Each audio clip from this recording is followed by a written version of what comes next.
Back around 2006, Marvel was gearing up to begin their extremely ambitious goal of developing a series of Marvel movies all taking place in the same universe, now known as the Marvel Cinematic Universe. Phase 1 of Marvel's plan included individual movies for the characters Iron Man, Captain America, Hulk, and Thor, before culminating in a team-up movie, The Avengers. Seeing the potential in this series, video game company Sega snagged the exclusive rights to develop and distribute games for each of these characters to tie in with their Phase 1 movies. One of those games was Thor God of Thunder, which released in May 2011 alongside the movie on multiple platforms including the PS3, Xbox 360, Wii, and Nintendo 3DS.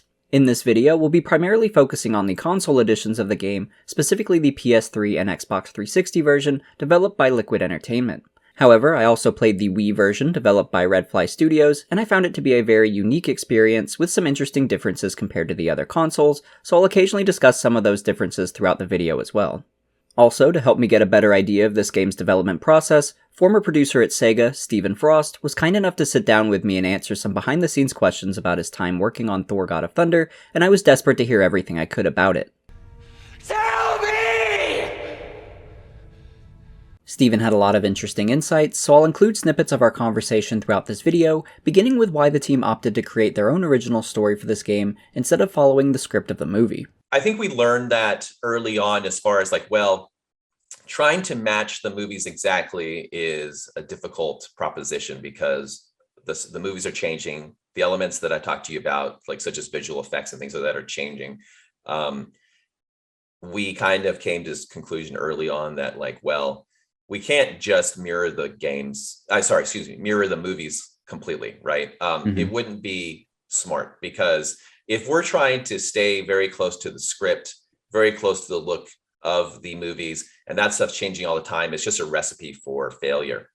So what we sort of decided to do was, let's build games that are sort of within that world of the movie, but maybe are not quite, they're kind of off screen, as I say, right? They're like side adventures or things like that, which is why you'll notice that all of the Marvel games that sort of Sega does, for the most part, while they might touch beats and sort of parts of the script and elements that are brought up in the movies, really kind of diverge and go in their own way.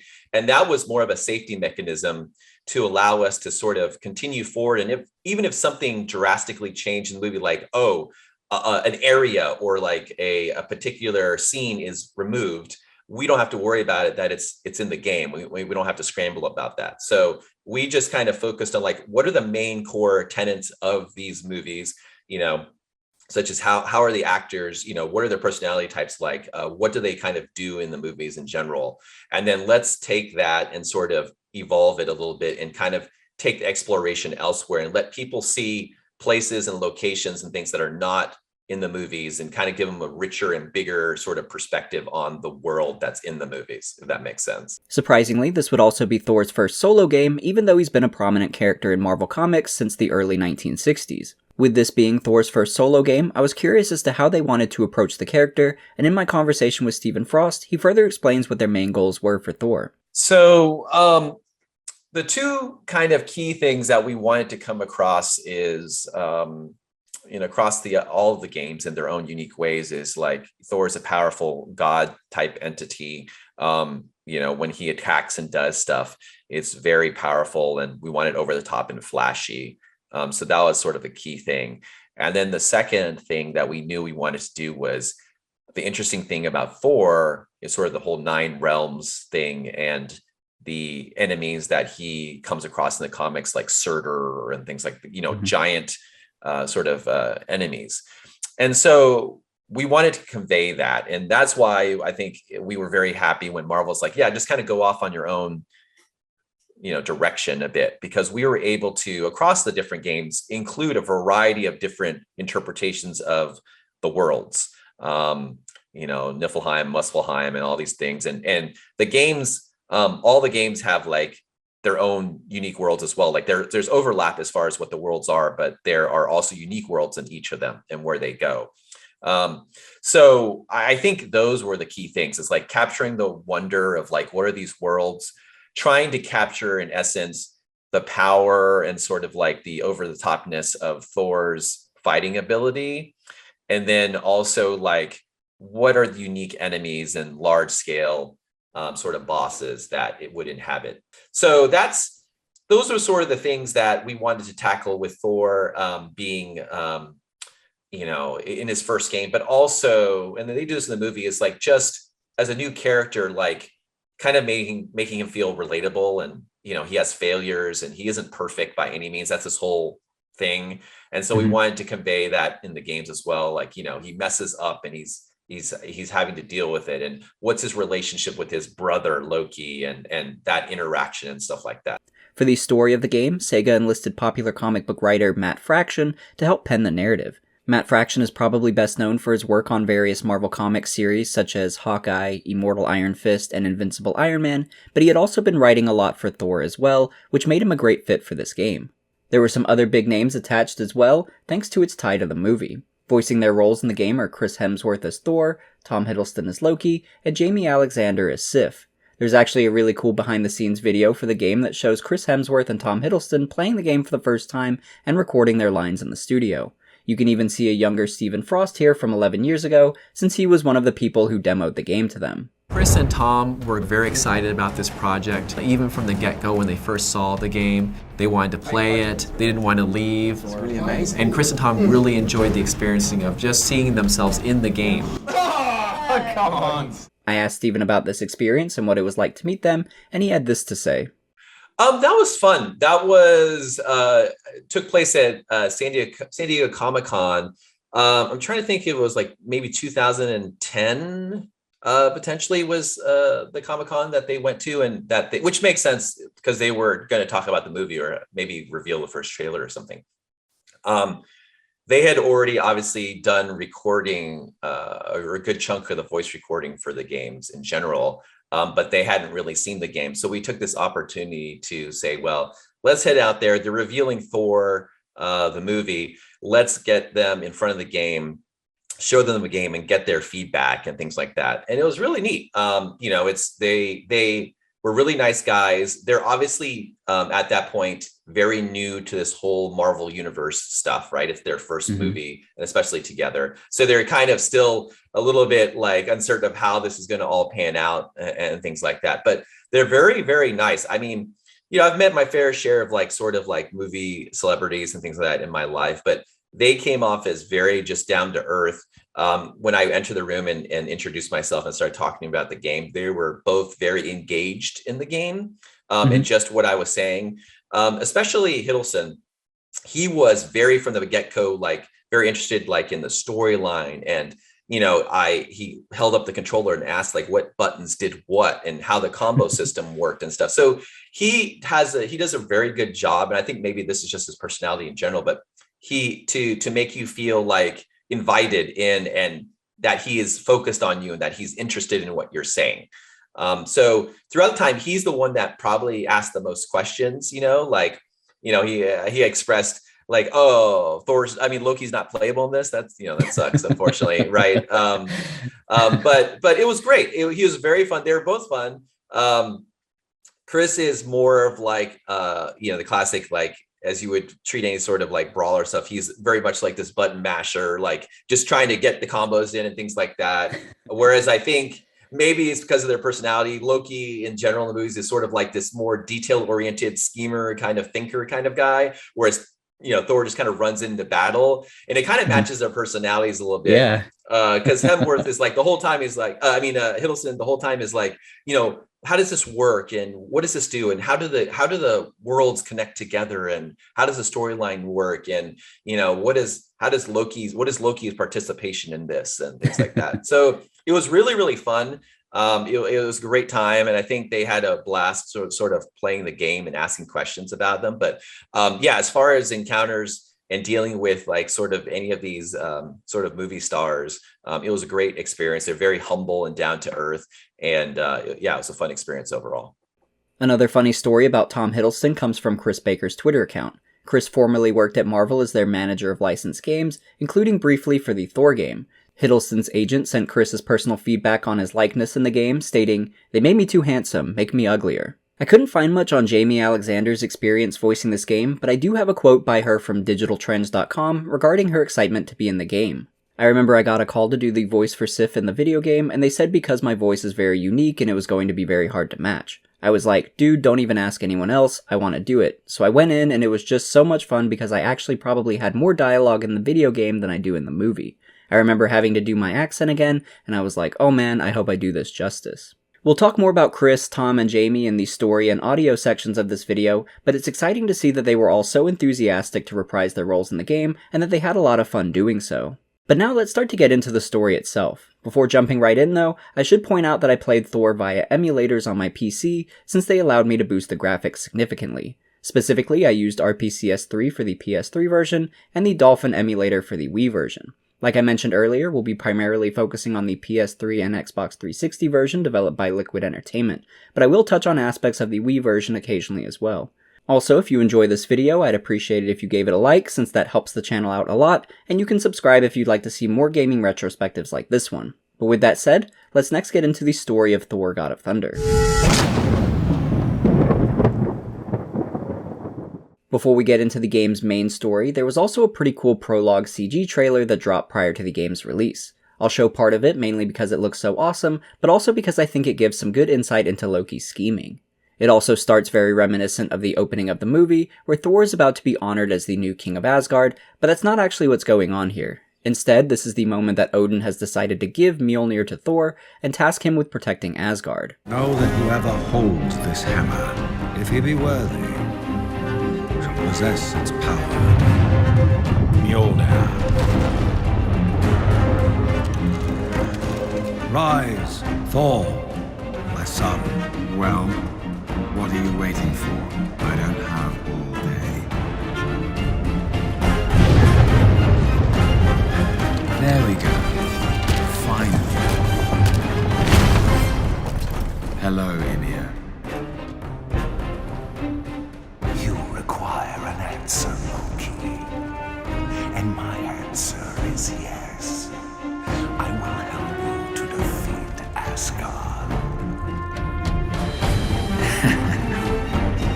It'll take more than just you to lead him to the Cave of Ages.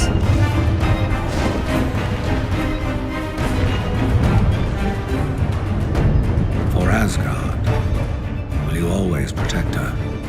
I will. As we saw in that prologue trailer, Loki has some grand schemes for taking control of Asgard, but they begin here as he's orchestrated an invasion of Asgard by the villainous frost giants. Loki has managed to slip them by the all-seeing Heimdall, who protects the Rainbow Bridge, and they begin to rush the palace. As Loki's schemes begin to unfold, we next catch up with Thor, Loki, and Sif during a sparring session. It's soon interrupted by the invading frost giants, also referred to as Jotuns, since they're from the realm known as the Jotunheim. As soon as they arrive, Loki vanishes, stating that he needs to warn Odin of the invasion, while Sif touches some ice and becomes frozen in place. This leaves Thor alone to battle the frost giants, which begins our tutorial sequence. In general, the combat isn't too far off from what you'd expect. You have your light attack button, which causes Thor to smack enemies with Mjolnir, and you have another button that doubles as a heavy attack or power attack, depending on when you use it. In this case, it's triangle since I'm playing on PS3. Activating this button outside of a combo allows you to call down lightning on your foes, but you have limited use since this drains your Odin Force or energy. If you press triangle as the finisher of a combo, Thor will incorporate his elemental powers into them. For example, one allows you to call a lightning strike that stuns nearby enemies, and another has Thor spin Mjolnir around rapidly to create a gust of wind to push back enemies. There are more beyond that, but so far I'm liking the combos that are available and how each can be used strategically depending on the situation you're in. You also have the ability to throw Mjolnir at distant enemies, which are auto-targeted by the game, highlighted in red. This attack costs energy though, so you have to use it sparingly if you're also wanting to use your elemental abilities. Overall, I think this was a solid tutorial sequence, and it felt pretty thorough and got me up to speed quickly. To show your mastery, the last section has you continuously beat on enemies, and as you do, you slowly fill up this light blue meter, which is Thor's Fury. Once you fill it up all the way, you can unleash a powerful blast that destroys everything around it. This takes out the remaining frost giants in the area, and also frees Sif from the ice. Now that she's free, Sif suggests that we reach the giant horn in the city called the Galahorn to warn all of Asgard of the invasion. That's quite far away, but Thor can trigger a leap by spinning Mjolnir rapidly and allow it to pull him off. Oh my god, Hammer pulled you off. The ground. It would pull me off the ground up into the air and I would fly.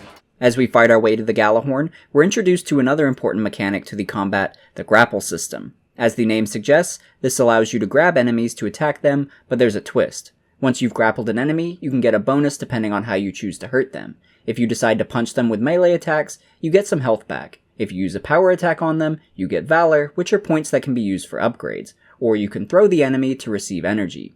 The grapple system is pretty integral to the game, and we'll discuss it plenty more throughout the video. But after defeating all of these surrounding frost giants, we charge up the Galahorn to alert all of Asgard. From here, we leap to the Asgardian palace to ward off more frost giants. When we arrive, we're in for a bigger challenge, as one of the frost giants encases himself in ice armor, transforming him into a much larger foe. This is our first mini-boss, but the way we fight him will be similar to pretty much all the other enemies in the game. What we're supposed to do here is damage this enemy or let it charge into a wall, putting it into a stun state, at which point we can grapple it, indicated by the glowing yellow light on the ground and on its hand. From here, Thor can jump to one of its shoulders and deal damage to it. Your goal is to first destroy the armor on both of its shoulders, and then break into its chest to rip out the frost giant piloting it. This first fight is relatively straightforward, but similar fights will become more complex and frustrating as we progress. But with the giant defeated, Sif and some Asgardian soldiers come forward to speak with Thor. Unfortunately, it seems the frost giant wasn't completely defeated, as he makes one final strike to stab Sif in the chest. Thor is deeply saddened by this, as Sif dies in his arms. I feel bad for Sif in this game. In just the first half hour of gameplay, she's been frozen in ice, needing to be rescued, and then she returns only to be immediately killed off. Sif is a deadly warrior, so this isn't doing her justice. I think the Wii version handles her much better though. In the beginning, instead of being encased in ice, she realizes that the frost giants are probably attempting to loot Odin's vault, so she leads a group of soldiers to that location while Thor fights the frost giants. It's a good moment for her as a smart warrior, and it explains what she's been doing in the meantime while Thor has been at battle. Regardless, her death here is meant to motivate Thor, which we see as Odin arrives. Father, the attack. Silence, Loki. Something is amiss. She saved many lives this day. Find your peace in that. And knowing Valhalla's gates will open wide at her arrival. Who wants peace? I want justice. We'll raise our armies against every Jotun in Niflheim. To what end? The Jotun are contained on miserable Niflheim. What will war achieve? More death? More misery? What good is that to Asgard? Come. Sif is dead. You used to care when an Asgardian died. This is not the time. There are things on Niflheim that should not be disturbed. Then I will go alone. Stop! How dare you defy me? You give me no choice. No, no one shall pass this way to Niflheim. My word is final. Seeing an opportunity, Loki comes to his brother's side and suggests a way that they could get the vengeance they seek. Loki requests Thor meet him at the Rainbow Bridge, which is where we head to next. While Thor journeys to the Rainbow Bridge, Loki returns to Odin. Odin has decided to use his Odin Force powers to revive Lady Sif, however, doing so is incredibly draining to him. His Odin Force is like a battery, which when drained needs to be recharged. The way Odin does this is by going into what's called the Odin Sleep, where as the name suggests, Odin goes to sleep to restore his power. Going into the Odin Sleep is risky though, because it means Odin cannot defend Asgard. However, he hopes that reviving Sif will quell Thor's rage, so that Thor will protect Asgard while he's away. Unbeknownst to Odin though, Loki has used Thor's rage as a way to manipulate him into going on a vengeance quest against the frost giants in Niflheim, the realm of ice.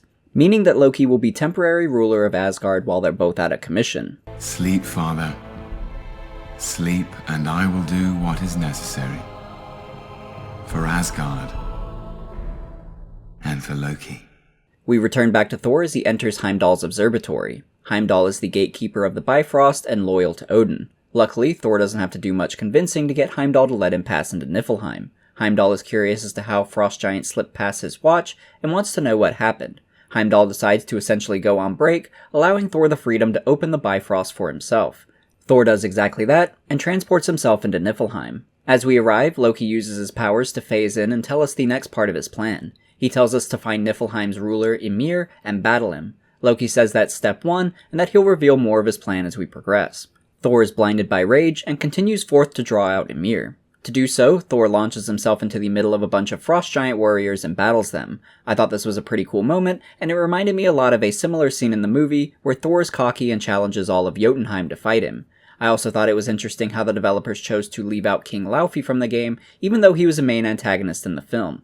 I like this though because Ymir is a much larger threat. In both the comics and Norse mythology, Ymir is an ancient being and one of the eldest gods, making him a challenge for even Odin. Thor is an incredibly powerful god, so I like that Sega wanted us to battle enemies that pose a threat to even the god of thunder. Also, if you've been confused as to why we've traveled to Niflheim instead of Jotunheim, I believe that's also to do with Ymir. Niflheim is his realm, and since he's so ancient, the frost giants are descendants of his, so we're essentially going straight to the source. But anyway, after obliterating many of Ymir's Jotun forces, Ymir shows himself. Ymir accepts Thor's challenge, but tells him to come find him and opens a path. We'll spend the majority of this level fighting and traversing our way through Niflheim until we finally come face to face with Ymir. It's now time for our boss fight against him, which has a couple different phases. We'll first start in this arena, dodging his ice attacks until he creates a fog of cold nearby him. Using our wind powers, we can clear a path and grapple him. If we continually beat at his chest, we'll eventually expose his frozen heart, leaving him vulnerable. Thor calls down a massive surge of lightning, but doing so collapses the floor and sends them both deep underground. Ymir is taken care of for now, but he'll soon regenerate health. In the meantime, Loki reemerges and points out that we are in front of the Cave of Ages. Loki states that inside lies a weapon so powerful that it could melt all of Niflheim. Thor believes his brother and attempts to open the cave. At this moment, Ymir returns, warning us not to open it, or else all the 9 realms will be at risk. Instead of talking it out though, Ymir takes it upon himself to forcefully attempt to prevent us from opening the cave. This begins the next phase of our fight against Ymir, which operates a lot like the first phase. We'll clear a path and grapple onto him, dealing enough damage to him that it causes him to disappear and regenerate. While he's away, we charge up the cave door as much as we can until he returns again. We'll do this a couple of times until we're able to fully open the cave door and see what's inside. Thor has unknowingly released a creature known as the Mangog. Mangog is comprised of 1 billion souls from a race that was wiped out by Odin. Mangog is fueled by hate and seeks vengeance against Odin and all of Asgard, which is where he immediately heads to. Thor is left alone with the regret of what he's unleashed and calls out to Loki for aid. Loki states that he will activate the Bifrost and bring Thor home to Asgard to stop Mangog. Instead, Loki heads to Vanaheim to speak with Ulik, leader of the Trolls. The Trolls have been trapped in the realm of Vanaheim and wish to return to their home world of Nornheim. Loki says he can accomplish this for them if they keep Thor occupied for a while. The Trolls have also been trying to repair their own version of the Bifrost called Frostgrinder, but have been unsuccessful. As part of the deal, Loki promises to get it working for them. Ulik agrees.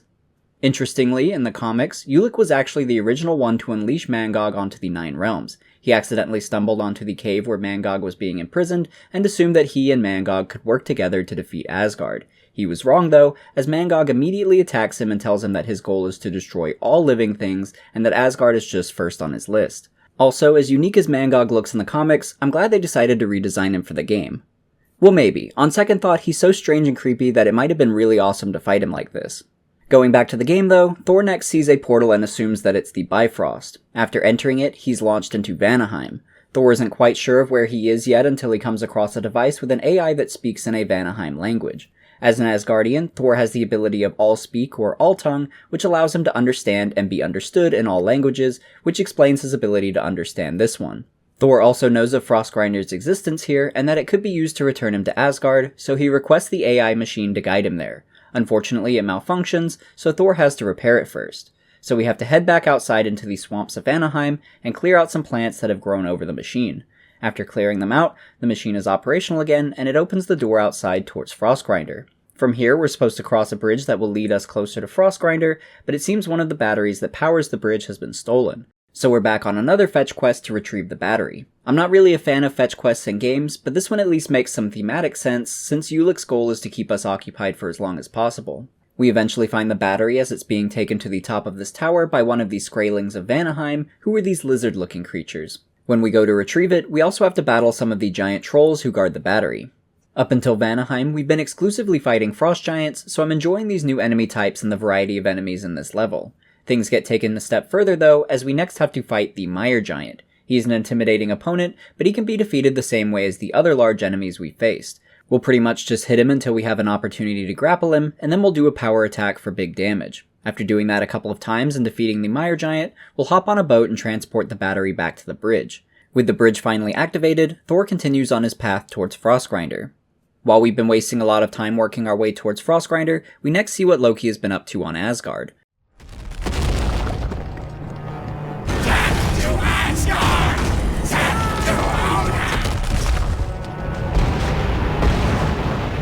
time to be the hero.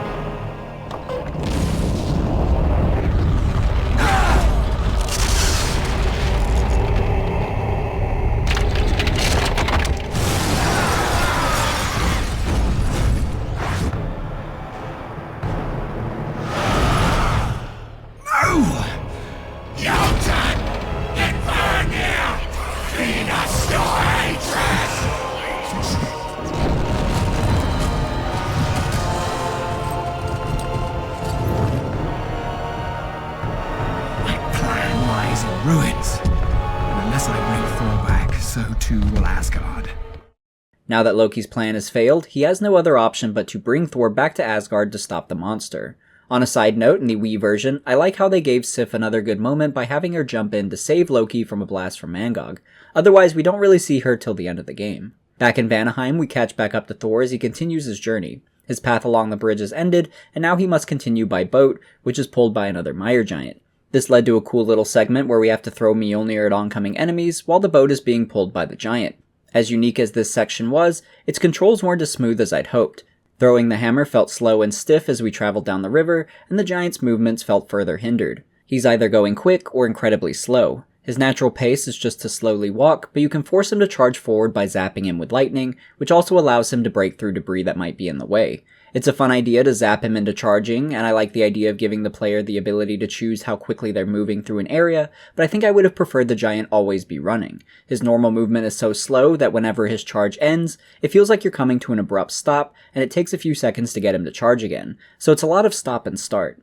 I also think a faster movement speed in this section could have added to the challenge of hitting enemies as you pass by to see how many you can get before you reach your destination. However, I think the targeting would also need more polish in this case, since the lock-on mechanic indicated by the red circle felt a little slow to activate as well. So even though I think this is a fun idea for a level, I do think it needed a little bit more polish to execute it properly. After a while though, we reach our destination and jump off the boat.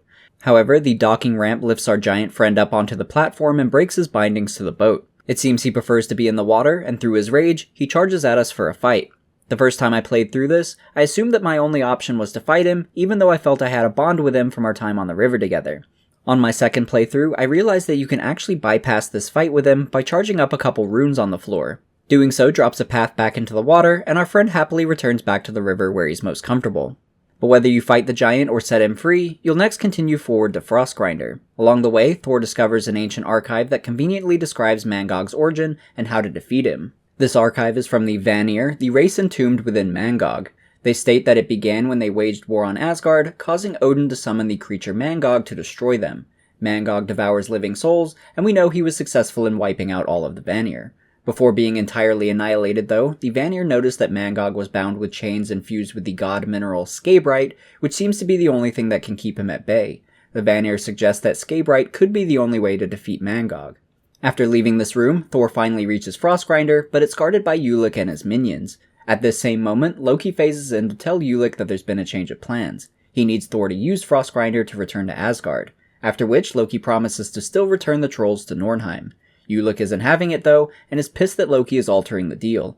Instead, Ulik takes it upon himself to stop Thor from using Frostgrinder, which leads to a boss fight against him.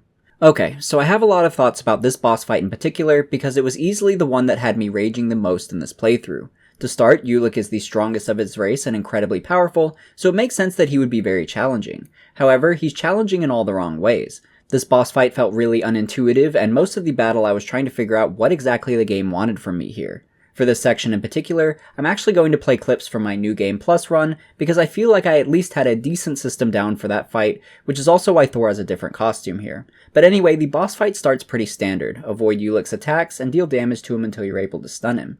Ulik is incredibly strong though, so getting up close and personal with him can be risky, since Thor's health can drop pretty quickly if you're not careful. Thor's energy also drops pretty rapidly if you're using it often, and you don't have many reliable ways of getting health and energy back during this fight. So I felt like I had to fight him in a really routine way, especially in the harder difficulties. More specifically, I would wait for him to perform a 3-hit combo, and then rush in to do my own 3 hits afterward before running away again. Not exactly fun, but it did the trick. Ranged attacks also make sense here, and as effective as Thor's hammer throw is, it drains energy so you have to use it sparingly. Once you stun Ulik though, you can grapple him. The first grapple is pretty straightforward, just button mash square until you knock him on his back. At this point, Ulik will retreat to the upper level and throw a power core at you. If you block right before it makes impact with you, you can actually throw the power core back at Ulik for some extra damage, and it also gives you some precious health and energy runes. But now we're on to the second part of the fight.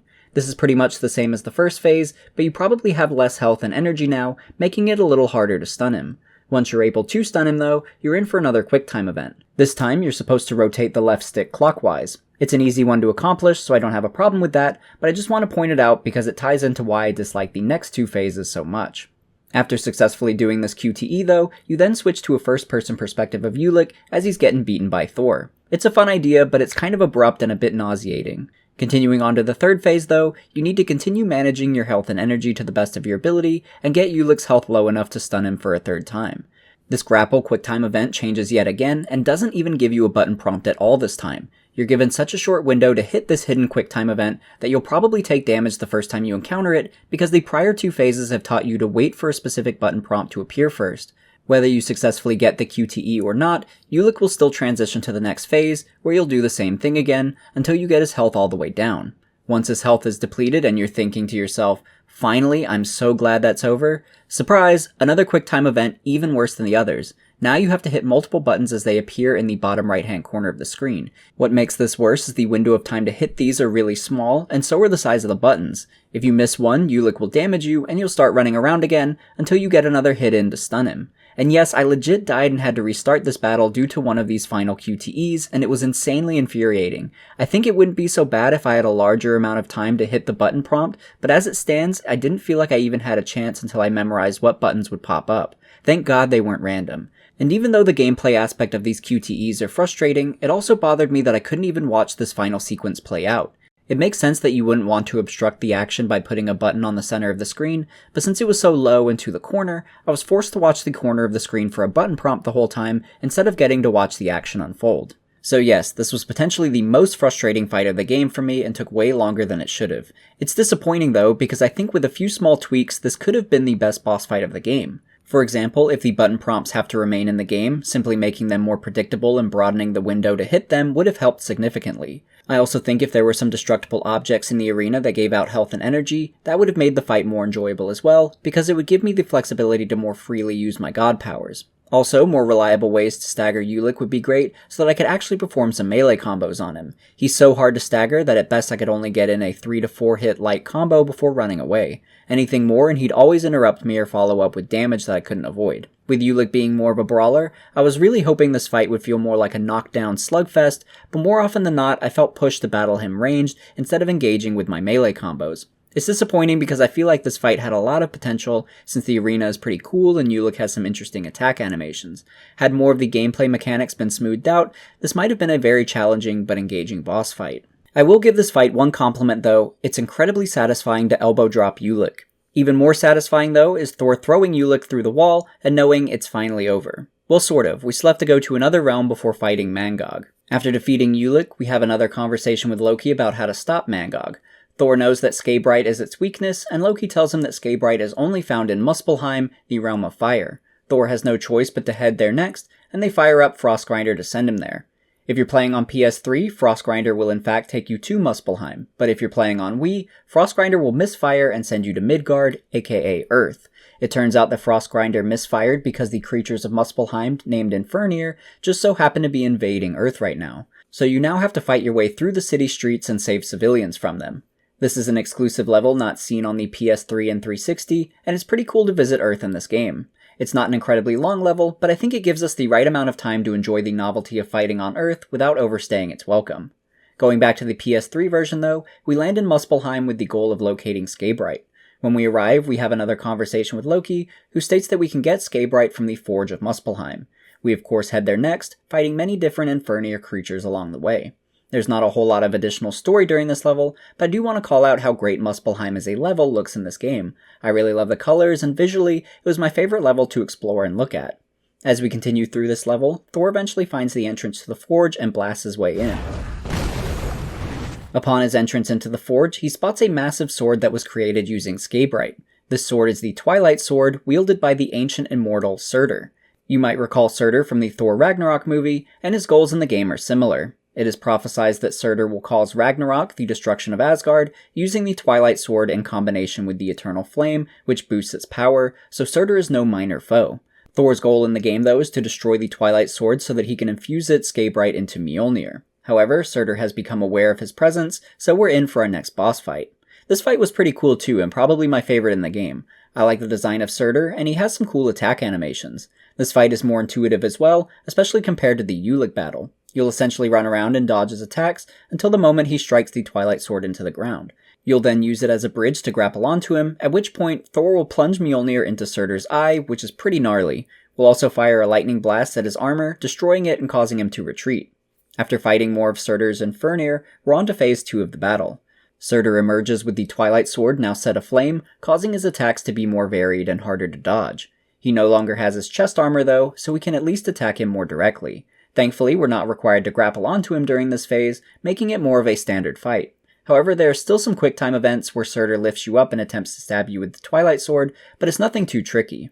Our main goal during this phase is to keep attacking Surtur long enough that we fill up Thor's rage meter for a powerful attack. Doing so triggers a cutscene where Thor disarms Twilight from Surtur and strikes him hard enough that he evaporates away.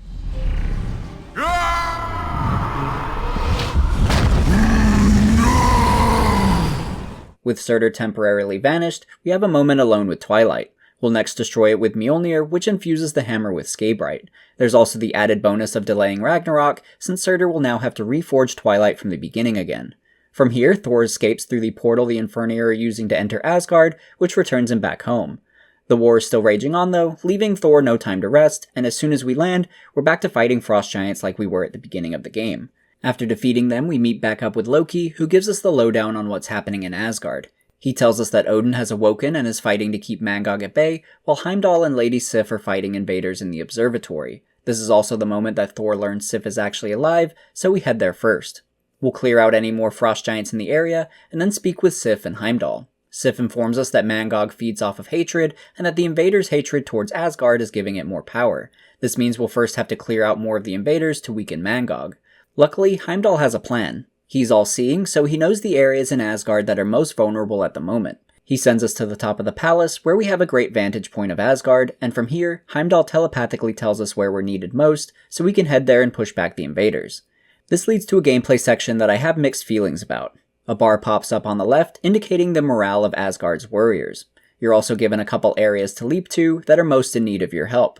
What you'll do is pick an area and clear out invaders in some way to help boost morale. These are like little mini-games, and at first, I was really excited by this concept. For example, one has you throwing Mjolnir at incoming frost giants to keep them at bay. Another has you charging up runes near the Galahorn to melt the ice around it. There are multiple of these types of mini-missions, and I like the idea of leaping around the city to provide aid while boosting the morale of Asgard. However, this enjoyment quickly faded as I continued through this section. I underestimated just how quickly and flawlessly you need to be moving through each mission, because minor errors can add up very quickly, putting you in a bind at the end. For example, what happened to me was by the time I got to the final mission, which was defeating this armored ice giant, I didn't have enough time in the morale bar to actually defeat it. I could get somewhat close, but the bar would always deplete before I could finish it off. There was no way to reset the level, so you're at the mercy of whatever your most recent save state was if you want to start it over. For me, that was right before the Surtur level, and it was frustrating to have to redo levels, but I was at least thankful that I didn't have to restart the game from the beginning. The game doesn't do you any favors during these missions either, and definitely needed some fine-tuning. For example, that hammer throw mission doesn't have a lock-on feature, which isn't in itself a bad thing, but the free aim wasn't very smooth to move around, and instead felt very stiff and jumpy. The hammer throwing mechanics felt very slow too, as the hammer sticks at the point of contact for an extra second, and then when Thor catches it, he has to reset for a moment before throwing it again. I think speeding this up would have helped a lot to at least make it feel more fast-paced. There's another hammer throw section where you have to destroy these flying drills in the air, while also fighting off nearby Infernir. Again, this is a fun idea, but I never felt like I could get a good perspective on both the drills and the nearby enemies, and instead had to focus on one or the other, causing drills to fly off without me knowing they had even shown up. Escape drills lower Asgard's morale, so it's important to destroy as many as possible. Another mission that I thought was strange was when you have to go back to the Galahorn after melting the ice around it. The frost giants are trying to destroy it now, so you have to defeat them all, including the turrets in the area. This is another encounter where you can fill up Thor's Fury meter, so I assumed you're meant to fill up the Fury meter and wipe out everyone in the area. However, the Galahorn gets destroyed really quickly by the turrets before I could ever get the Fury attack off. The horn's destruction significantly drops your morale as well, which makes it sting even more. I guess you're supposed to run around and knock all the turrets out first? I'm honestly not even sure. The little hint at the bottom only says to prevent the Jotun from destroying it, nothing about specifically targeting turrets. There's no meter that tells you how much damage the horn has taken either, so there's no way of knowing how you're doing during this section until it's too late. So even though I think this defending Asgard level was a fun idea, it needed a lot more polish to fully execute what it intended. But if you manage to successfully defend Asgard, you're on to the final level of the game, the fight against Mangog. Thor knows that his brother is partially to blame, so he drags him along for the fight. Odin is struggling to hold his own against Mangog, and requests Thor destroy the beast for him. Odin gives us one extra advantage first, by throwing his spear into the back of Mangog. This begins our battle against him, and he's another fight that I'm conflicted on. Like many of the other bosses, he's pretty straightforward to begin with at least. Now that our hammer is powered with Skabrite, we can damage him more directly, and after dealing enough damage, he'll occasionally become stunned. At this point, we're supposed to grapple onto him, indicated by the yellow light on the ground. I don't know if it was a bug or if I was just doing it wrong, but there was a yellow grapple indicator on the ground in the distance that never worked, and always led to me taking damage. What does work though is the grapple indicator on his tail, which allows you to jump on his back and repeatedly stab him with Odin's spear via another hidden quicktime event. You'll repeat this process again before Odin launches another spear into Mangog. This begins the second phase of the fight, which begins with Mangog launching projectiles at you from a distance. You have to reflect these back at him by blocking at the perfect time, which will deal him some damage and force him to jump back into the arena. He'll be stunned at this point, so you take the opportunity to stab him with the spear some more before repeating the process again. You can also charge up your Fury meter here, and when full, it will trigger Loki to create an illusion of himself to distract Mangog, allowing you a moment to grapple him again and deal some damage. In the Wii version, Loki summons an illusion of another Thor on the battlefield, which will fight alongside you, and I thought that was a really fun way to do it as well. But you'll pretty much rinse and repeat this process until you eventually get Mangog's health all the way down. Overall, he's not a bad fight and is a worthy final villain, but there are aspects that make this fight not enjoyable. To start, it goes on way too long. You'll be repeating the same process multiple times, and since it's usually ending in some kind of quicktime event, it's not very exciting. The other issue I have isn't just with this fight though, but the entire game, and that's that Thor's health always feels too low. Throughout the entire game, I felt like Thor was taking a lot of damage just from regular attacks, and is especially noticeable here. Mangog can deal out a lot of damage in a short amount of time, which is bad due to the duration of this battle. It leaves you with a very small margin of error, and makes you play in a very defensive manner. Since we're playing as Thor, the god of thunder, I want to feel very durable and aggressive. Instead, I feel very squishy in general, but even more so against Mangog. And I understand that Mangog is the main villain of the game and just whooped Odin's ass, so he should feel like the ultimate challenge, but I don't think challenging is the word that I'd use. Instead, this fight feels unbalanced and overlong, making it a very frustrating encounter. My fight against Ulik was pretty damn rage-inducing, but this one ended up being right there with it. But also like Ulik, I don't think the boss fight itself is necessarily bad, and could have felt very epic had the game been given more time for polish and balancing, which I think is important to note and will definitely return to that idea a bit later on in the video. But for now, we finally managed to defeat Mangog. To finish him off, Thor unleashes an immensely powerful lightning blast into him, so powerful that it creates a crater in the ground. With Mangog down for the count, Loki and Odin come to join us, which takes us into the final cutscene of the game. It is at an end. The beast lies slain, and Asgard is rewarded by your valor. Father, I have much to atone for. My rage set this beast upon our home, upon our kith and kin. I made this creature, and gave it the will to destroy an entire race.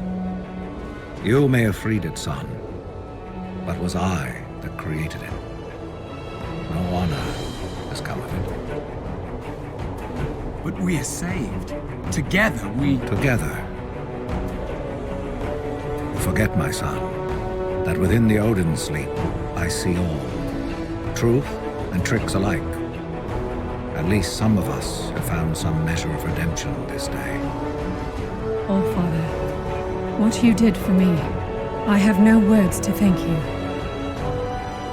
No words are needed. Your journey to Valhalla is for another time, and all of the 9 worlds shall benefit from that.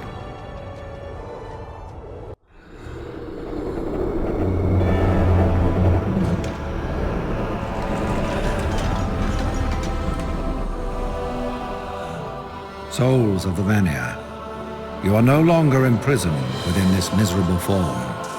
I release you.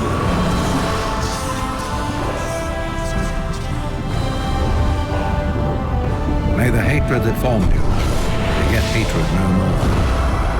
Go now to the fate you earn, and so richly deserve. For Asgard! Forever!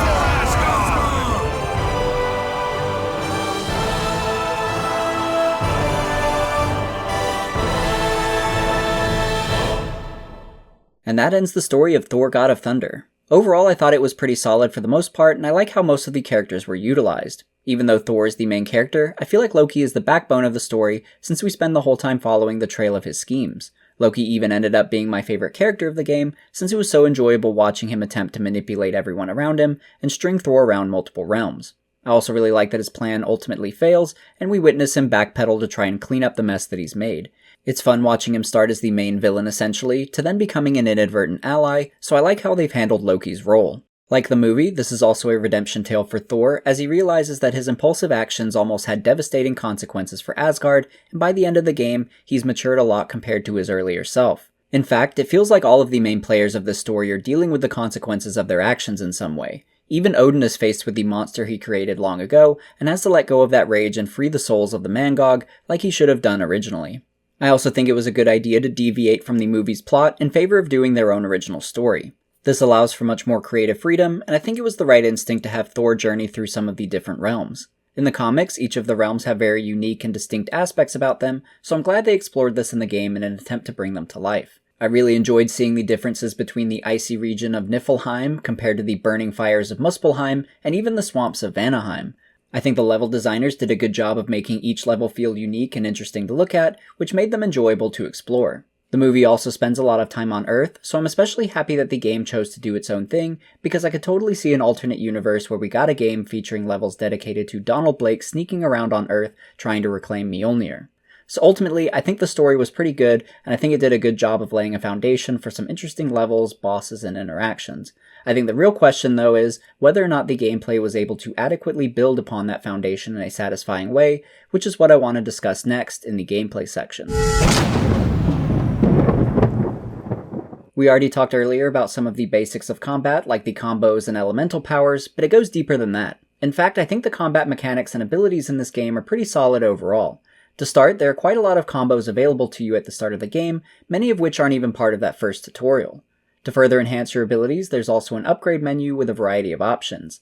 The top half is for your elemental abilities, while the bottom half corresponds to things like your melee, health, or energy, for example. The last upgrade in each section offers the most game-changing abilities as well, like in the case of your energy, you can unlock an ability that allows you to passively recover energy instead of having to rely solely on energy runes. In fact, I think that ability is especially important because it helps to remedy what I believe to be one of the biggest hindrances to the game's combat, which is that health and energy feel unbalanced. I talked about this during the Mangog fight, but it's an issue that I had throughout the entire game. Even after upgrading Thor's health and energy a couple times, I still always felt like they were rapidly draining. This probably wouldn't have been a big issue if I felt like I had more reliable ways of recovering them though. The main solution you're given is to grapple enemies and beat on them in specific ways. As a refresher, you can strike them with melee attacks to recover health, throw them to recover energy, or you can use your elemental abilities, which grants you some Valor runes, which can be used in the upgrade menu. At first, this sounded like a cool idea since it gives the player a choice in what they receive, but in practice, I ended up not enjoying it. For starters, you don't get a ton of health or energy back from one grapple, so you need to perform multiple grapples to be in a comfortable position. This slows down the combat considerably, and since you're targeting one specific resource from the grapple, you're performing the same QTE and animations repeatedly.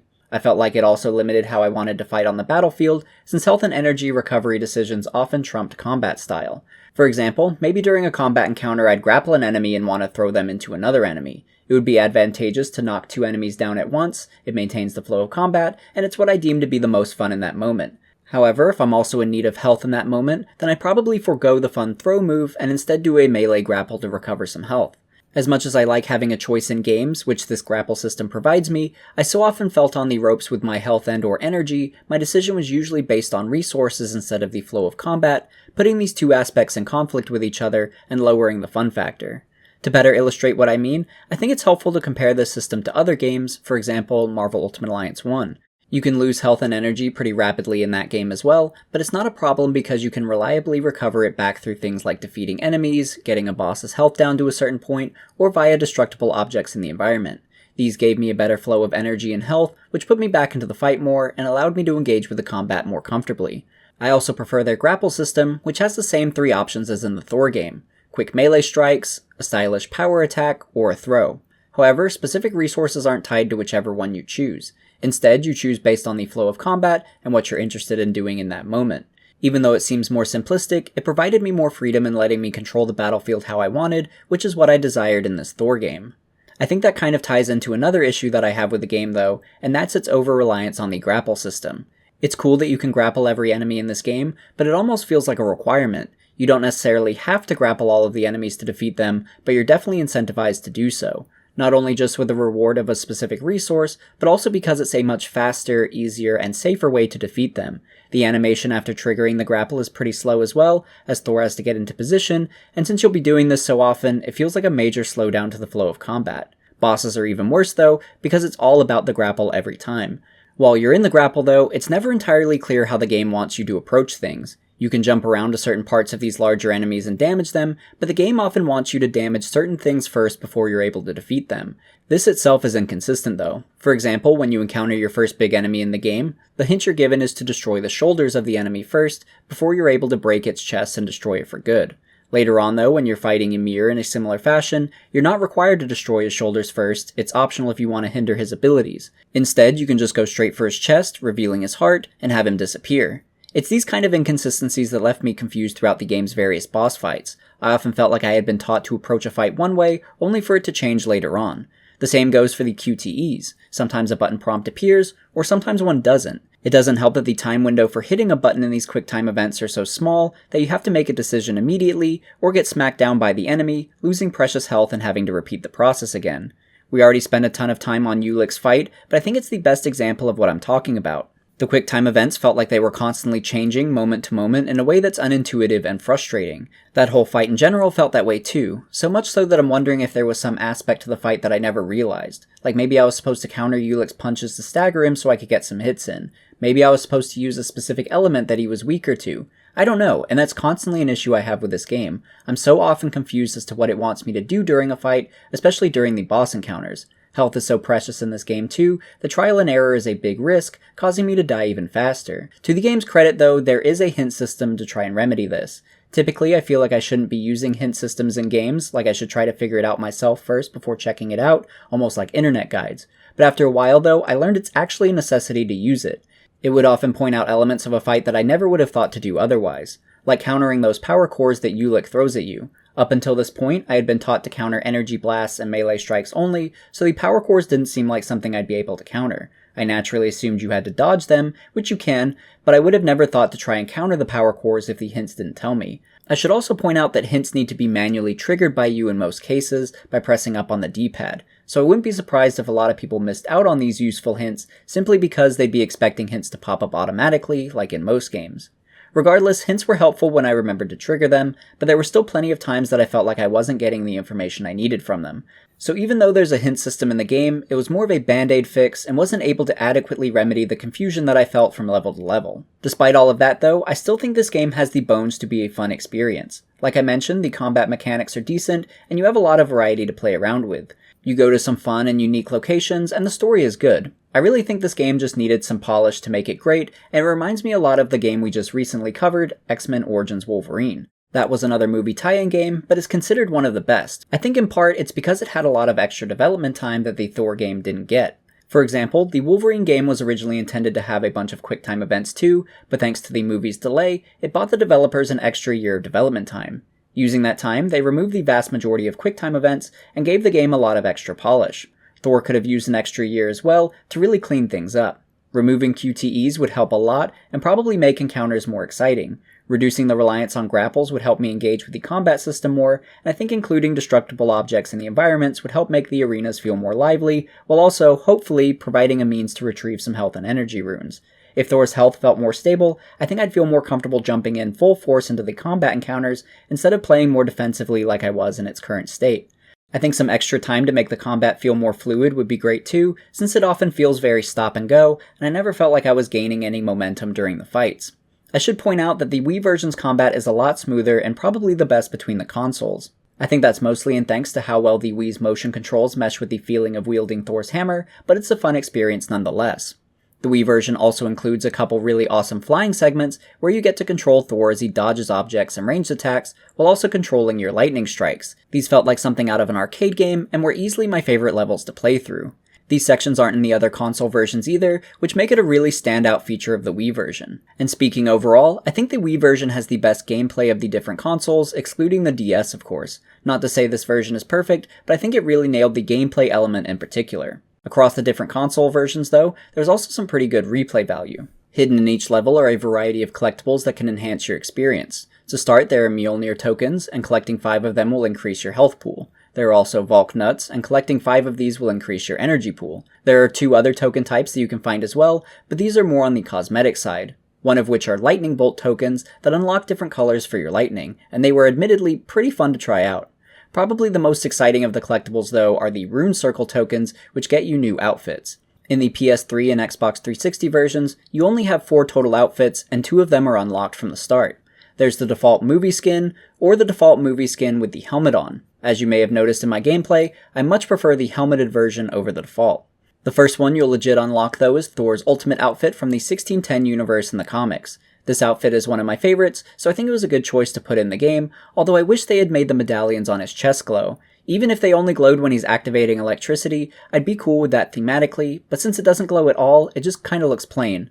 It's a fun inclusion, but the execution is a bit disappointing. The final outfit is much better though, and worth getting. This one is from Thor number 381, where Thor's spirit is absorbed into the Destroyer armor, making for a really badass combination. The outfit in the game definitely does it justice, and it looks really incredible. Moving over to the Wii version though, there's an even better selection with 2 extra costumes. The Destroyer armor and Ultimate Thor included here too, but I do want to point out that Redfly Studios included the glowing medallions on Thor's chest in the Ultimate outfit, which I really appreciate. Additionally, we also have the Thor outfit from the comics designed by Oliver Coipel. This is a popular design that I think a lot of fans gravitate towards, so I'm glad Redfly included it in their game, and I think it's translated very well. Lastly is a major fan favorite, the classic Thor outfit designed by Jack Kirby. I also thought it was fun that Redfly named a street after Jack Kirby in the Midgard level of their game as a further nod. The outfit looks perfect in this game though, and it ended up being my favorite outfit to use out of all of them, so it's a shame it's not available in the PS3 and Xbox 360 versions as well. Another outfit I wish was in the other versions was Loki's default outfit with the horned helmet, which is only on the Wii. It looks really awesome here, and I'm definitely missing it on the PS3 and Xbox 360. Another interesting bonus that the Wii version has that the other consoles don't is that you can watch an entire episode of the Earth's Mightiest Heroes animated series, which was actually a really well-made show. Nintendo game systems are seen as more family and child-friendly compared to the other console brands, so the animated series episode was available on the Wii and DS to target those demographics, although I think it would have been fine to put it on the other consoles too. Outside of collectibles though, you can get some extra replay value through New Game Plus, which suits this game well. Regarding the PS3 and Xbox versions, I didn't always feel as powerful as I hoped I would during my first playthrough, but my second playthrough on New Game Plus felt a lot smoother, even on hard mode. I felt a lot more powerful with a fully upgraded Thor, and I had a better idea of what to expect from the different bosses. Some of them were still just as frustrating as before, but I at least felt more equipped to take them on. So if you're enjoying Thor's gameplay and want to engage with it further in a more challenging fashion, New Game Plus is for you, and I think it was a smart mode to include for those players. So overall, as far as the gameplay and extras of Thor God of Thunder, I think it has a good framework to build upon, but it definitely needed some more fine-tuning before release. This game in general felt pretty rushed out, so I was curious as to how much development time the developers had, and whether there were any hindrances to that with it being a licensed game. In my interview with Stephen Frost, I asked him about that, and this is what he had to say. That's rough. I mean, I think for all of these, if I had to guess and recollect, I think they weren't super long, maybe like a year and a half or 2 years. I'd say, given the time that it takes to sort of manufacture these games and do all the publishing side of stuff, I expect that a lot of them were about a year and a half. Obviously, the handheld games were probably a little less than that, like the DS games were probably, a year or something around there. So it was kind of relative to the platform that they're on. Wii was probably somewhere in between or close to the sort of the year and a half. But I'd say if I had to guess, probably about a year and a half of actual development time, but that doesn't include like maybe some pre-production stuff and then the tail end stuff, which is like all of the manufacturing and submitting to first parties and all that fun stuff. So maybe like 2 years if you had to wrap it all up in a from 0 to 60 kind of scenario. Okay. So it was a pretty decent amount of time. I guess, is that pretty standard for other games that you've worked on, or is it kind of lower? So I think the challenges with licensed game, especially back then, is that there is a considerable amount of time involved in getting approvals, right? And I'm sure Chris Baker like talked about this a little bit, but just the whole idea of this process of whenever you create an asset of any kind that is involved in these sort of licensed games, you have to submit them, in this case to Marvel, for approval. So you now have this extra layer of back and forth where like you can submit a piece of art, you have to sort of wait for it to get approval. And if it doesn't have approval, if there's feedback or comments on it, then there's a whole loop of like you acting on that feedback and then submitting it back. So while the length of time to create some of these games is fine, you lose a lot of it through things like that as far as approval process. You also have these challenging situations where obviously, especially early on, when these movies are being created, the scripts are unknown, how the characters look are unknown. Like the Hulk, for example, we didn't really know until much later what the final look of the Hulk was, which makes sense, right? We're already developing it, but a lot of this stuff happens in post-production for the movies. A lot of these decisions, things like how the Hulk looks, or maybe like, what does the heads-up display on Tony's armor look like? Things like that. So things that people don't think about, that stuff is all locked down and finished much later, which makes sense because they're visual effects and they come in the later end. However, a lot of times those are integral to our games themselves. And so there's this very big struggle of, well, what is this going to look like? Do we guess, or do we try to scramble at the end in order to match it exactly? So there's a lot of that stuff. And then there's also a lot of course correcting depending on where the script takes you, because the script is obviously also in flux, right? Mm-hmm. And it changes multiple times, especially early on, sometimes dramatically. So you're dealing with that. To answer your question, the time is decent for a normal kind of scope game in a lot of ways, but I think that you lose a lot of time because of these back and forths, and you have to spend a lot of initial time on the overall look of the game. And whereas in other sort of games, you may not need to spend as much time because you build something and it's done. Whereas here, you're trying to represent this sort of unified world, and there's this lot of back and forth, and you lose a lot of time, good or bad, in relation to that. So that's probably where you lose a lot of your development time. It's definitely interesting to hear how development is affected by the approval process and how tricky it is to juggle aspects of the movie with the game. It's no surprise why so many movie tie-in games have struggled in the past, and why they're not as common today. A bit later in our conversation, Steven also talks about aspects of the Thor game that he would like to improve upon if they were given extra time to do so. Yeah, I mean, I think that for the PS3 and 360 versions, I think a lot of more time could have been spent on just a general polish, a little bit more figuring out like sort of puzzles and platforming challenges and things like that. We had spent so much time on the combat and look of the worlds. I think that the actual moment-to-moment gameplay suffered a bit. This is in my personal opinion, obviously. Mm-hmm. And I think that if we would have had more time to sort of like smooth out the rough edges, think about how the traversal works for Thor across the world, and if we could have come up with more unique ways for him to travel from point A to point B. It was an interesting thing, and I'll continue this, but like, the thoughts that I had in one game, which we couldn't react to, maybe got added to other games. So like you talk about the flying moments in the Wii version of the game, right?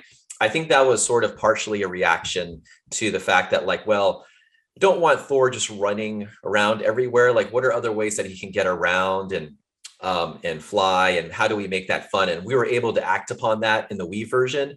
However, if you notice in the PS3 and the 360 version, there isn't really, there's him launching off stuff, but there isn't really that sort of traversal funness that you necessarily have. He's running around a lot in that version of the game, right?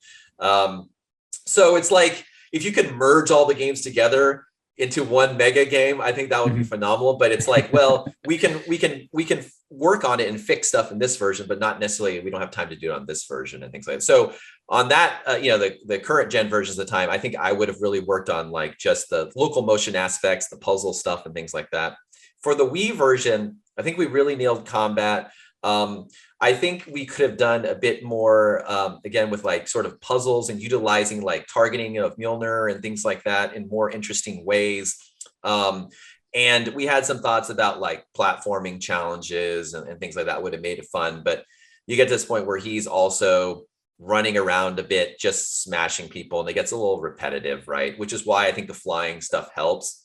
The DS version, I think, nails a lot of this stuff. The combat feels pretty good, like a classic 2D kind of brawler sort of situation. Visually, it looks nice. I would have personally maybe gone down a bit more Metroidvania-esque route of giving him certain like powers and abilities that would unlock stuff to add a little bit more depth to the gameplay experience. So I think there's always these things that you could sort of improve and change on this stuff, but then you sort of run out of time and you're like, well, let's double down on the things that we know are working and then just try our best to get those to a state that people will like. I think everything Steven mentions would have helped the Thor game significantly, and I do wish they had been given more sufficient time to enhance it. I think there were a lot of good ideas in this game, and the developers were certainly headed in the right direction. So even though I've expressed disappointment towards certain aspects of the gameplay, I really don't blame the developers at all. With such limited time constraints on these licensed movie games, it's a wonder that functional games even result from it. There's clearly not enough time to do everything you want when making a game like this, which unfortunately negatively impacts the game as a whole. But I think we've spent enough time on the combat and gameplay, so next, I want to discuss the game's audio. Let's begin with the voice actors, specifically Chris Hemsworth and Tom Hiddleston, because they have the vast majority of lines in the game.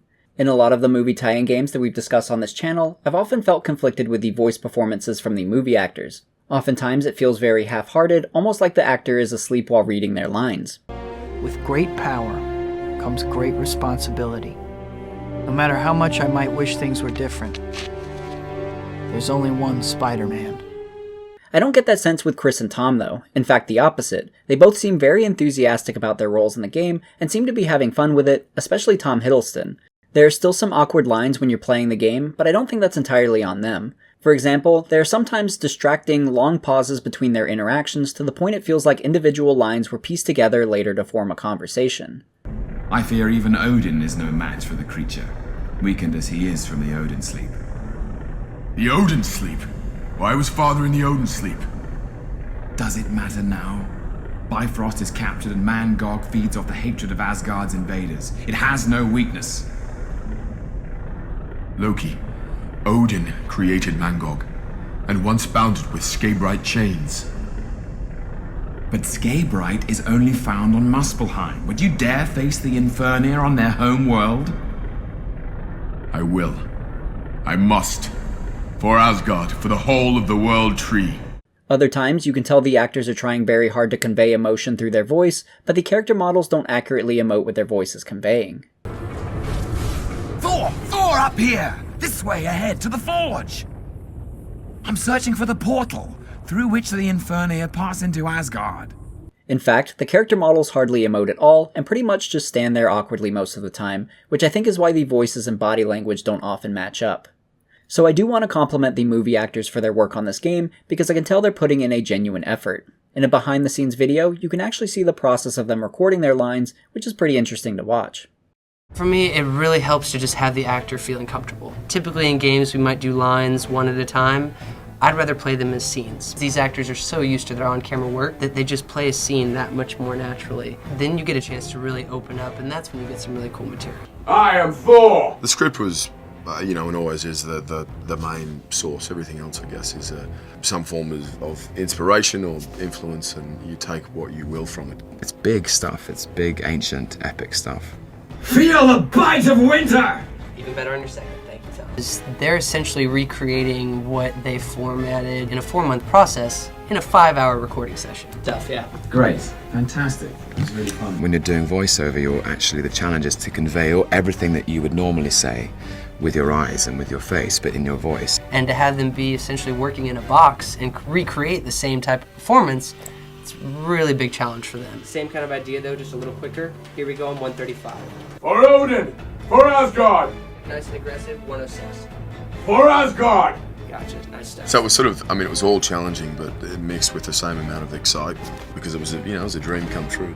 Jaimie Alexandar, the actress who plays Sif in this movie, plays her character in the game as well, but is given much less screen time. She's absent from all of these behind-the-scenes clips as well, which I'm sure is just because she didn't record her lines at the same time as Chris and Tom, but I still feel bad for Jaimie because she feels so forgotten in comparison to them. Regardless, a lot of the compliments I gave Chris and Tom apply to her as well, since she does a good job and you can tell she's enthusiastic about her role in the game. I do wish Sif had been given more to do overall, especially in the PS3 version, but it's nice to have her in the game nonetheless. Outside of the movie actors, the game has some other notable voice actors as well, one of which is Steve Blum, who you've likely become familiar with if you've been following this channel. He's played a role in pretty much every Marvel or DC game I've covered so far, and it's not surprising why, since he always does an excellent job. In Thor: God of Thunder, he portrays one of the game's main villains, Ulik the Troll. You break the deal, trickster. Ulik will not fall for your deceits. No one uses Frostgrinder before I do. One other detail that I thought was really cool was that he and multiple other voice actors received credit for Mangog. Since Mangog is comprised of a billion souls, it seems they had multiple voice actors contribute to Mangog's voice to convey that, and if you listen carefully to his dialogue, you can actually hear the multiple subtle voices that echo his speech. With the boiling hatred of a billion souls, we live again. By Odin's foul treachery, we were imprisoned. But now, to vengeance, to Asgard. Odin, we come for you. Another actor that I want to mention is Rick Wasserman, who voices Surtur in the game. Rick would later voice Thor himself in various Marvel games, including Marvel Ultimate Alliance 3. We also have Phil Lamar voicing Heimdall. Phil has had a very extensive acting and voiceover career, and I personally know him best from his time on the comedy show Mad TV. If you've watched Spider-Man 2 recently, you can also see him hanging out on the train while Spider-Man attempts to slow it down. I also want to mention Tom Kane, who voices Odin. I thought he did an excellent job, at times even making me forget that it's not Anthony Hopkins voicing his character. Tom Kane is no stranger to Marvel either, having had a role in a variety of Marvel games and animated shows. Most commonly though, he seems to voice the character Magneto. Moving on to the sound effects and music, I have a few clips from the game to give you an idea of its overall audio. The music in the game was composed by Einan Zur, who I think did a good job of capturing the world of Thor. I think this is most evident in the game's theme that plays during the main menu screen and end credits.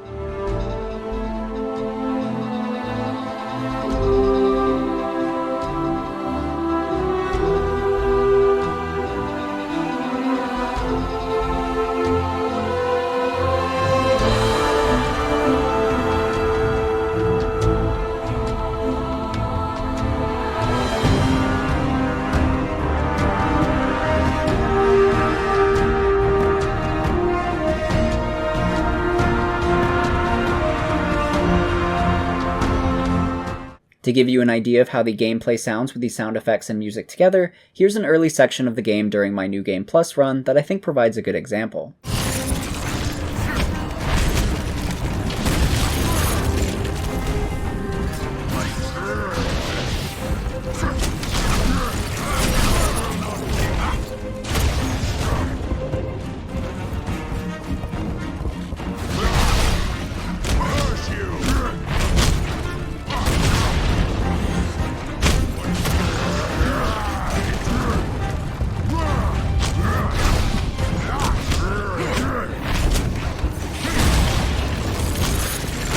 I was also surprised to find a badass rock instrumental at the end of my playthrough of the Wii version. I absolutely love this, so I'll go ahead and play some of that for you now.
Overall, I thought the music in the game was excellent and was one of its best aspects. It did a good job of capturing the tone of each level, and it felt thematic with the character of Thor. The voice acting was pretty solid for the most part too.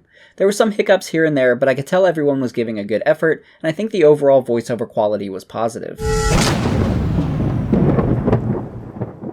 Thor God of Thunder really encapsulates the struggles of a licensed movie tie-in game.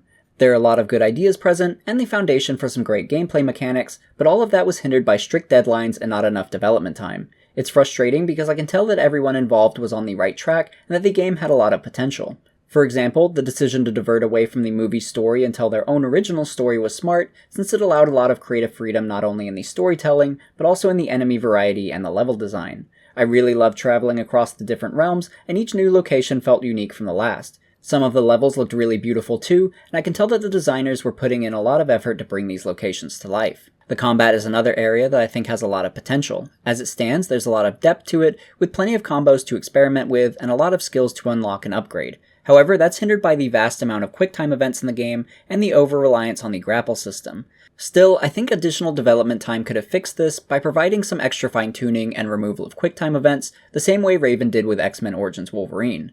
In fact, I truly believe this game could have been on the same level as that game had it been given the proper amount of development time. Unfortunately, that's just not how these movie tie-in games work, and the game suffered for it despite the developers' best efforts. So as much as I hate to say it, I'm going to give Thor God of Thunder a 4 out of 10. Despite its positive qualities, the negatives outweigh the positives, and the experience became too repetitive and frustrating at times. It looks like I'm not alone in that though, as the general consensus on Metacritic seems to be hovering around there as well at 39, with a user score of 4.5. Again, I really don't think this was the fault of the developers, but more the fact that it was a movie game in the first place. That just seems to have such an overwhelming effect on each of these games we covered so far. Furthermore, as I was talking to Stephen Frost, he went into further detail about the stresses of licensed games and how they've impacted what can be done in each game. I will say easily that working on the licensed games in general are my most stressful times in my career. Really? I distinctly remember times because there are situations that arise where you've built something or you've done something and it's not approved by Marvel or for whatever situation, right? Or the actor, because a lot of times they're trying to do actor likenesses or things like that. And then you know, a lot of time has been wasted and you're like, well, what do? I have to have X in 5 days. Like, what do I do now? I just threw away like 3 weeks worth of stuff or something. Oh my God. So, I mean, that, you know, that's just a rough general example, but that happens a lot. But yeah, it's very stressful. I mean, any license kind of thing is very stressful because you're beholden to an outside entity. And for the most part, you know, like I would say that Marvel was great to work with. They're very fair in general, but they are also beholden to the movie studios and the people working on their team. So they might agree with you from a gameplay perspective or from a design perspective, but maybe the movie team does not. Then you're very put in a very awkward situation, right? So those are the challenges, and you know, but yeah, they're very, very stressful times. They're very, very short timelines. There's a lot of moving parts, things that are changing all the time, scripts, how things look, and you're constantly scrambling to get stuff right over and over and over again. So yeah, I wouldn't recommend it. It's not the most fun way projects to necessarily work on from a you know, blood pressure sort of perspective. It's definitely understandable why movie games struggle, and it's upsetting to hear how much pressure gets put on everyone involved to release it on time, especially towards the end. Thankfully, movie tie-in games seem to be fewer and fewer in recent years, in favor of more original takes on characters. As we start to near the end of this video, I do want to thank Stephen again for taking the time out of his busy schedule to sit down and share his thoughts and experiences regarding the game. If you'd like to see more from Stephen, you can follow him on Twitter at frostman007, and if you're interested in more of his recent works, he's now executive producer at Digital Eclipse, whose next project will be the Teenage Mutant Ninja Turtles Cowabunga collection, releasing sometime later this year. As far as what happened to Liquid Entertainment, developers of the PS3 and Xbox 360 versions of Thor God of Thunder, they've sadly since dissolved, with their last game releasing back in 2014. As far as Redfly Studio, the developers of the Wii version, I had trouble finding information on them, although they appear to be inactive as of 2016. Sega and Marvel ended their contract shortly after this game as well, with Thor and Captain America being the final games they developed together. So kind of a sad story altogether. That being said, I'd still recommend giving the game a try if you're curious about it for yourself. As far as the consoles go, I'd personally recommend the Wii version first, since I think it has the most enjoyable gameplay, and the motion controls for Thor are really satisfying to use. It also has a more easily digestible story, some extra collectibles, and that exclusive Midgard level. If I had to score it, I think I'd give it a 7 out of 10 since I had an overall positive experience with it and enjoyed its gameplay mechanics. Otherwise, the PS3 and Xbox versions will do as well. Although we didn't discuss it today, I've seen many people state that the DS version of Thor is the best one, and I'll leave links down below for all of these. But I think that sums up my thoughts on Thor: God of Thunder. So what's coming up next? Well, it'll be our continuation of the Batman Arkham series with Batman Arkham City. It's considered to be the fan favorite of the series, so I'm really excited to get into it.